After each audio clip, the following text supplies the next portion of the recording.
What's up, YouTube? Just a cage update. Got the cage all done, painted.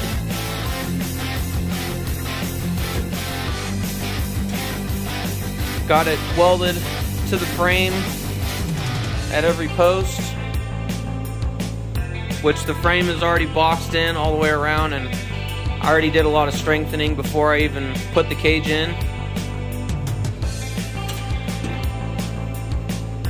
I have added gussets on the rear struts to the main hoops, and I also have gussets on all four corners of the halo. And the halo bar, I got it pretty well tucked up in there. You can't really see it unless you're looking down into the car. And that goes to the same for the A-pillar bar. I got that pretty tight in there.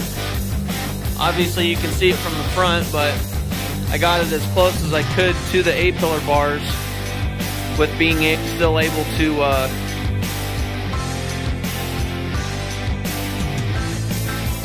have my buddy weld all the way around all these points,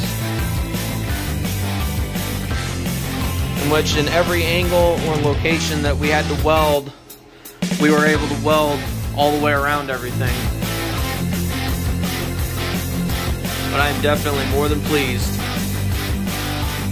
And this bar right here, to my knowledge, from the research I found, it has to go from the main hoop to the transmission tunnel. It can't go from the cross member or the crossbar down to this part of the main hoop. If it goes this way, it will not pass cert, from what I have learned. It has to go from the main hoop down to the transmission tunnel. I know a couple guys who have had to redo their cage because of that. And on these rear ones, on the rear strut, I cut out a pretty good sized hole because I didn't know how big I'd have to go, but I also wanted to make sure that the guy I was going to have weld all this stuff together had plenty of room to work. And also, you can get the rest of this side. If you move the tire, you can kind of see in there. He was able to weld all the way around this back tube by going through the wheel well and through the trunk on both sides. Like, it came out looking pretty great, especially for a cage that is my first one putting together. I am more than happy with it. I can tell you guys, just if you're gonna do one, you're gonna do one yourself, either to save yourself some money or just because you want to learn, which I did it for all those reasons. It's just take your time, don't rush it. If you gotta buy more pieces, which I ended up having to call Rhodes Race Car, and they're super helpful. I had to buy more A-pillar bars and just some straight steel, just because the first time I did the A-pillar on this side, I didn't like how I had it positioned. It stuck out too far over this way. But as you can see, I got them pretty close, as close as I could to the A-pillars.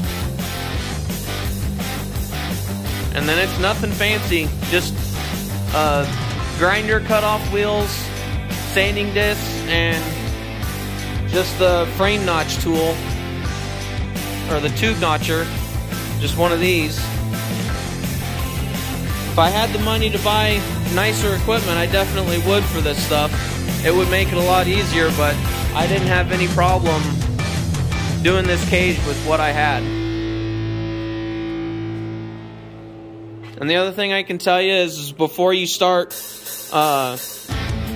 thinking about tacking anything in, I found it easier to clean off the metal, like on the tubes, like any tube that you are getting ready to tack into, clean it either with a metal degreaser or acetone or anything to get it as clean as possible, because it seemed like it made it a lot easier for when I took it to a buddy's shop to have him weld all of it together, because we didn't have any problems with porosity or anything like that.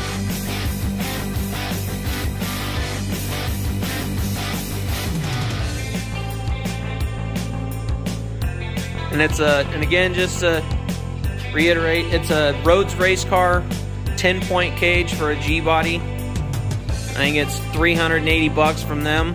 And that comes with the rear strut, the main hoop, the halo bar, the A-pillar bar, dash bar, and the door bars, and then these going from the main hoop to the trans tunnel.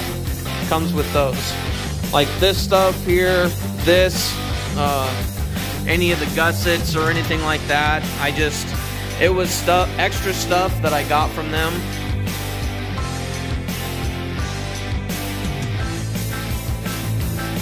But there she is, fellas.